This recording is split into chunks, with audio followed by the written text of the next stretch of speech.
আজকে আমি অনেক খুশি। ফাইনালি 2 দিন পরে আমি বাড়ি যাব। এমনিতেও মায়ের হাতে রান্না খাওয়া কত বছর হয়ে গেছে। জওয়ান, জওয়ান, আমাদের পাশের বর্ডারে যুদ্ধ বেড়ে গেছে, ওখানে অনেক সোলজারের দরকার, তাই আমাদের ওখানে যেতে হবে। তাড়াতাড়ি চল। না, আমি যাব না। 2 দিন পরে আমাকে বাড়ি যেতে হবে। তুই কি পাগল হয়ে গেছিস নাকি? ওখানে সৈনিকের সংখ্যা অনেক কম। যাই হয়ে যাক না কেন, আমি যেতে পারবো না। আমি যুদ্ধ থেকে ভয় পাই। ঠিক আছে, তো যেতে হবে না, আমি যাচ্ছি। বাবু, যুদ্ধের সময় পেছনে নাই, সবার আগে থাকবি তুই।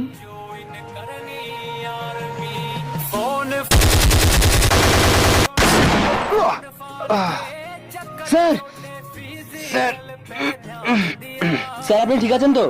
জওয়ান, মনে হয় না আর আমি বেশিক্ষণ বাঁচবো। জওয়ান, তুমি আমাকে কথা দাও, তুমি আমাদের দেশের পতাকাকে ঝুঁকতে দেবে না।